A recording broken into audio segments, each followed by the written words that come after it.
Hey, what's going on? It's Stokely from Frontal Lobe. I don't really have much to say. I don't know if I'll publish this because I'm not really going in any specific direction.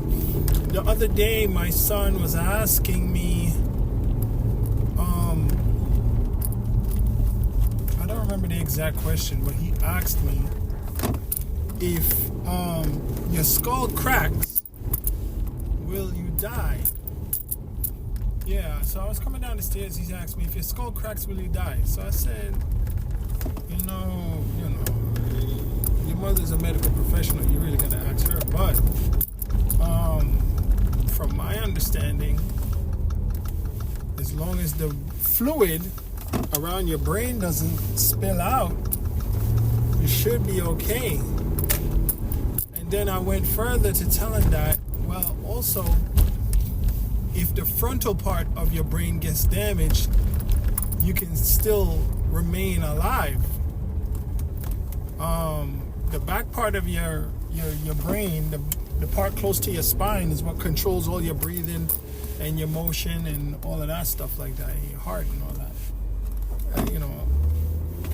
That's the part that really keeps you alive. The back part, the part close to your,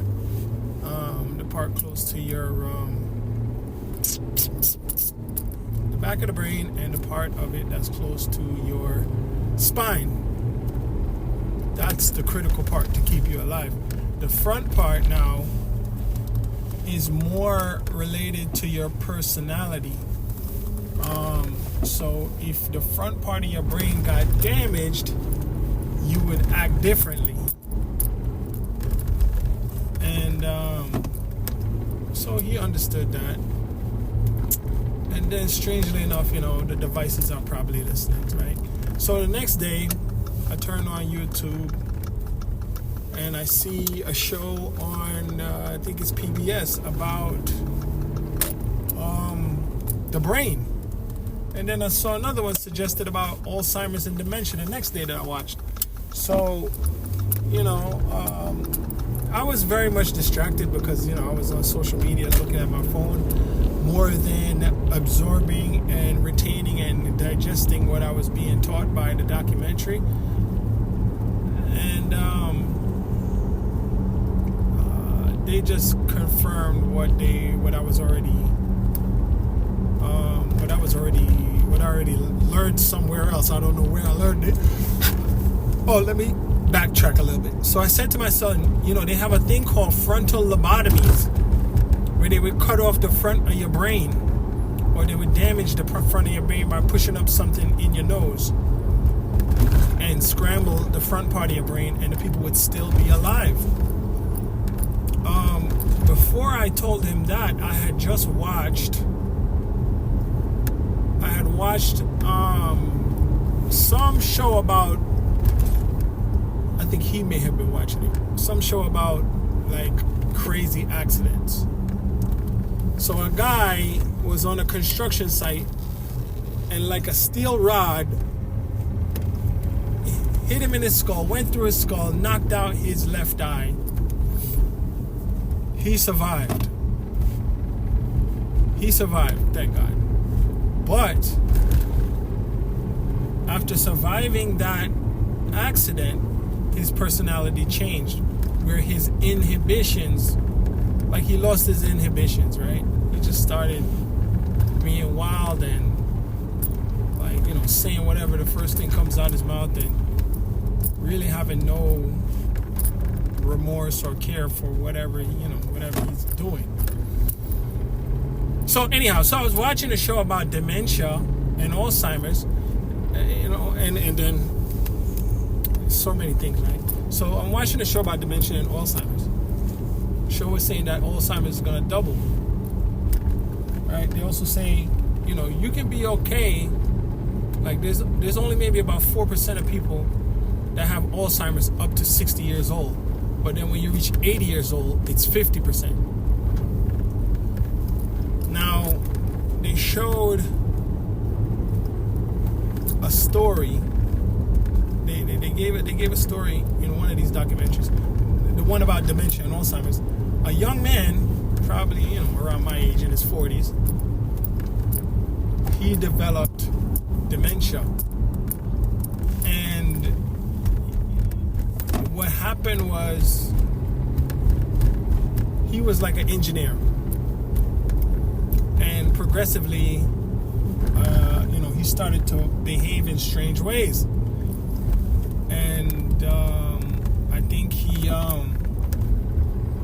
said some inappropriate things to people at work, and they had to fire him.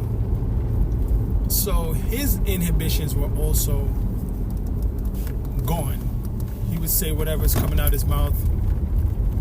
He got fired from a job and he came home and he had no emotion about it. He said, "Oh, I got fired from my job. What's for dinner?" You know what I mean? And eventually his wife, they had 4 kids.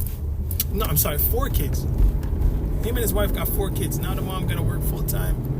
He's sick with dementia, and he needed to be monitored all the time, and she had to put him in a home. And he's in the home right now, and she's paying out of pocket almost $4,000 a month. I don't really understand how that even works. So she's paying out of pocket about $4,000 a month.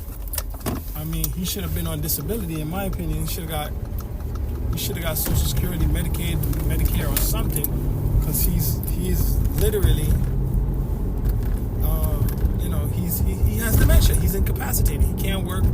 He can't operate in society in a normal kind of way. But anyhow, so that $4,000 out of pocket, maybe she said yes just to be expedient. It should actually be covered under a disability type of situation, because he cannot work. So he also developed a compulsory eating habit. So while they were there, they went to the home to interview him. They went to the nursing home where he was living, or the residence, or whatever you want to call it, to visit him. He had a can of Coca-Cola or Pepsi. It was a Pepsi. He had a can of Pepsi next to him, and he just sipped it. And as he talked, if he took a pause, he sipped it. He probably picked up the can, I don't know, every time he put it down, he picked it back up within probably 3 seconds, 4 seconds, maybe 5 seconds. He picked it right back up, sipped it again. I felt like the can was empty the way how he kept sipping it. But he said he developed a compulsory eating problem, and he had gained 100 pounds since he entered the nursing home. Now, on Sauce on Delay, we always talking about sugar. Sugar's like one of the worst things ever. So that's not helping his brain at all. His lack of physical activity, because he's just sitting down in the home, just really not doing anything. That's not helping him either. So I mean, I just ate 1, 2, 3, 4, 5.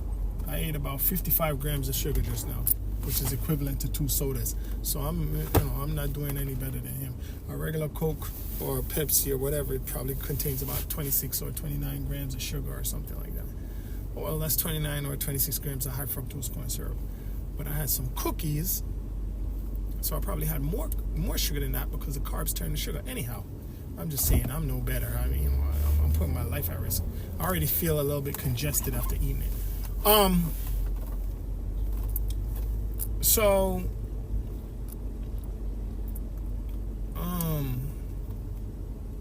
I lost my train of thought. So he he's in the home right now, and the dementia is affecting his personality. Physically, he's okay. Now they did another study, or they did another interview with another family, which was 2 elderly people and a husband and a wife. So they did an interview with them like every 10 years. Excuse me.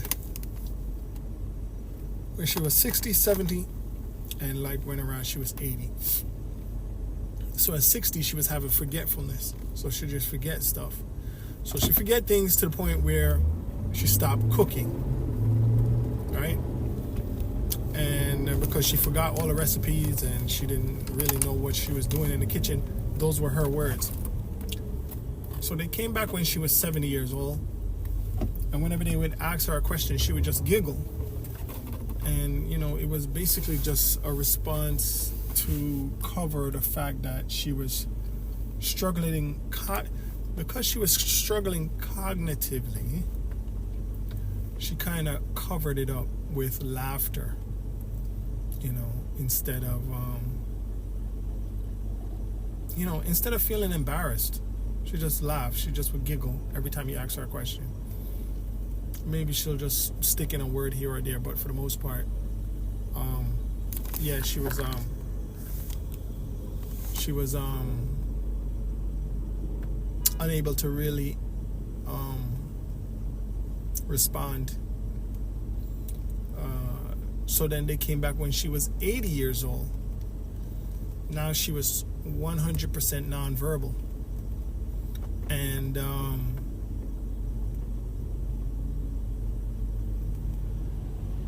the doctor who was doing the interview checked the heart rate, and he checked I forgot her breathing, and I don't know whatever he checked, but he checked a few things.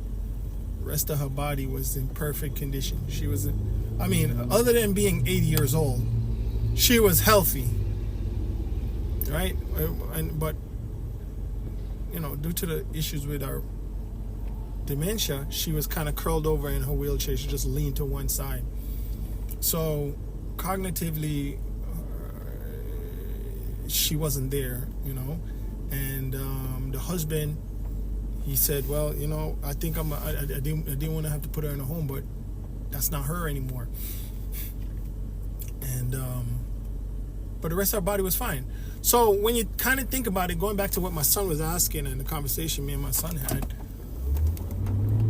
and from some of the things that they suggested in the video that I could pick up when I wasn't looking at my phone, these conditions like Alzheimer's and dementia appear to primarily affect the frontal part of your brain, the part where your personality is located. And then I think it starts to affect like the mid upper part of your brain. I'm not a professional, so you ain't gotta listen to what I'm saying. But the mid upper part of the brain, the cognitive part, but the lizard brain part, the part that I call lizard brain, limbic, whatever. The lower part of the brain, that part, the core part of your brain, still good. Because you're still breathing. You're still walking in some cases. You still can move around. Like the young man that's in the home, he's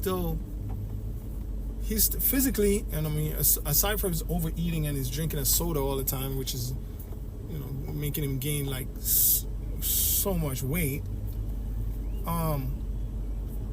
Aside from that, he's good. Like the young guy, he was probably, what they said, he's 6'6".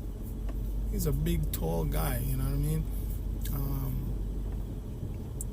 Engineer, so he was, probably got some brains up there, you know what I mean? But whatever, it seems like some, but as they say, Alzheimer's is like type 3 diabetes, and seeing him drink that soda over and over and over again kind of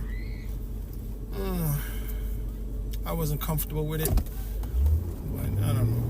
Anyhow, I'm losing my focus myself. But going back to what my son was asking about, well, if you hit your head, hopefully the fluid doesn't leak out, dry out your brain. You don't want that to happen. You could probably take some damage to the front part of your brain, because frontal lobotomies don't kill people. Matter of fact, it doesn't even stop them from working and whatever. It just makes them a little bit docile from my limited understanding. Now, the middle upper part of your brain, and this is not me doing any kind of study, but this is me just guessing from, this is me just This is me just doing a Hail Mary, okay?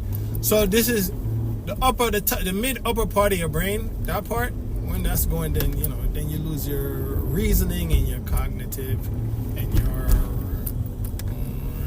you lose a lot. You lose your speech and all of that. So speech isn't at the front part of the brain apparently, because even with the frontal lobotomy, you can still go on. You can still talk.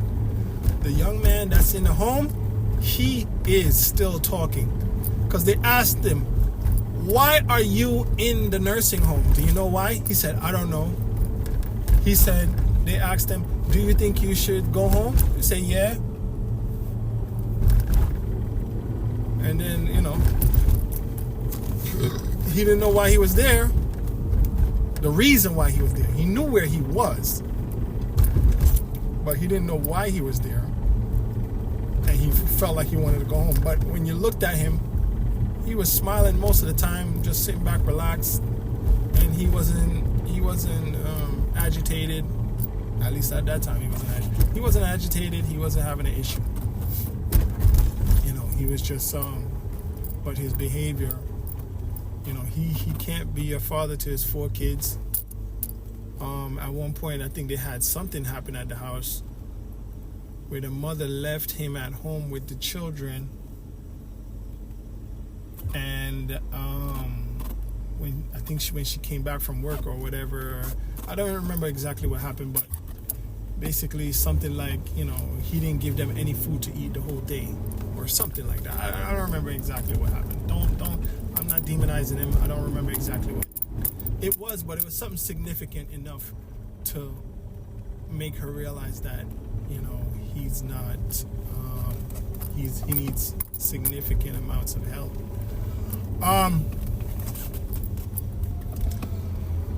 So yeah, I've talked about Alzheimer's before, and how we can try to stave it off as long as possible. And you might want to go back to that episode if you want and check that out. I don't know if you're able to search through stuff, but if you put it in Google, I think if you put like Frontal Lobe, Alzheimer's, so like there's a few different brain-related conditions that I was concerned about, which is like ALD, Alzheimer's, and dementia, which is like I guess they're the same thing. ALD and I think that was about it. But with the ALD thing, my conclusion was the ALD is that you needed the proper oils, and you need to stay away from pork and beef and monkey brains. You know what I mean? Any animal that has a DNA above 80% familiarity with human DNA. Like I think cows have 80%, pigs have 90%, and chimpanzees and primates have like 99% human DNA. So you don't want to eat any one of those animals, because when I was, now I remember why I said that, is because ALD was something that was found to occur a lot in Papua New Guinea among tribes that would eat their dead ancestors' brains. They would give the brains to the women and children to eat. But apparently, when you do that, you get infected with whatever causes ALD, which could potentially. Now I'm thinking ALD could potentially be linked to some gut biome issues. So all of that made me think about Alzheimer's. Alzheimer's is related to your gut biome. Alzheimer's is related to physical inactivity. Alzheimer's is also related to isolation. Alzheimer's is also related to having the wrong fatty acids and stuff like that. Too much omega-6. Alzheimer's is also related to too much sugar. So it was interesting to learn about that. And I can't remember right now, and don't hold me to this, but I'll say stress is also a contributor to that. You gotta, and that's part of the isolation stuff. So when you're isolated, your mind starts going in a negative kind of way, in my opinion, unless you have some kind of training, or unless you've been practicing, or unless you're a person that enjoys solitude. But in having exercising your cognitive muscle, exercising your physical muscle, those things help to preserve your brain. And yeah.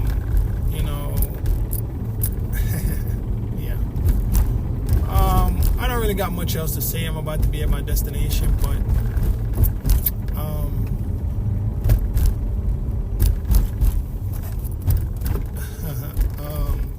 we just gotta stay active, stay away from the sugars, stay away from the beef, the pork, the monkey brains, human brains. Don't eat human brains, okay?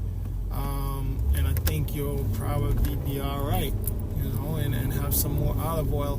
And the olive oils, it's a deeper thing, kind of, but if you get olive oil, you got to get the virgin olive oil. Try to get the virgin olive oil that comes from the Middle Eastern area, because it's supposed to have a higher concentration of the good stuff in it, and that's what they used to treat ALD. That's what they used to develop Lorenzo's oil, which is supposed to help ALD. But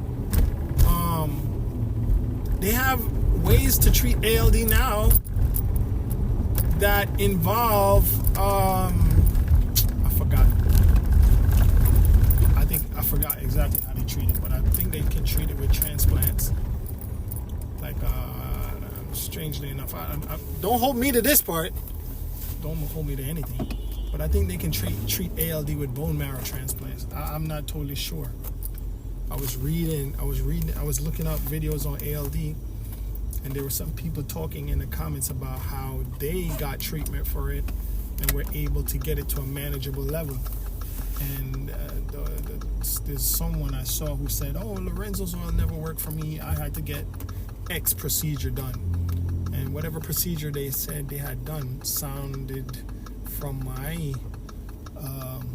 my fuzzy memory, to be a surgical procedure, which I believe right now, without looking it up, was a bone marrow transplant. But that doesn't sound right. That don't sound right, because then it would be linked to. Let's see. Let me look on the internet right now, because I don't want to lead you in the wrong direction. Because maybe not everybody wants to look stuff up. Okay, what surgical procedure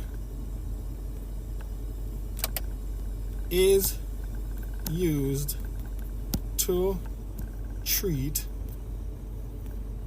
ALD? What is the common and most treatment for ALD? Medications and physical therapy may be used to treat ALD symptoms. If the patient is diagnosed as a child or early stage of ALD, a stem cell transplant may be promising treatment to stop the progression of ALD. Okay, so it wasn't bone marrow. It was stem cell transplant. Where are stem cells produced? Let's find out what's that. Let's see if I'm wrong, because I'm bugged out, right? Where are stem cells? Let's see. Are stem cells in bone marrow? Yes, stem cells, specifically hematopoietic stem cells, are located in the bone marrow, a spongy tissue within the bone. So I wasn't that okay. Stem cells mostly live in the bone marrow. That's what Google told me. So I wasn't far off. I wasn't totally, what I mean? I'm a little fuzzy, but it seems like sometimes I retain a little bit. So some people get treatment for ALD using bone marrow or stem cell transplants. So that deserves a little more inspection then. How is bone marrow transplant helping you cognitively? That's interesting. How are those two things linked? I mean, bone marrow is responsible for producing your red blood cells. From my understanding, red blood cells are made in the bone marrow, right? So there's something going on with red blood cells and transportation in the circulatory system, maybe. You know what I mean? So, hey, thanks for listening to me, just ranting and going off and not even knowing what I'm talking about. I greatly appreciate it. All right, thanks. Bye.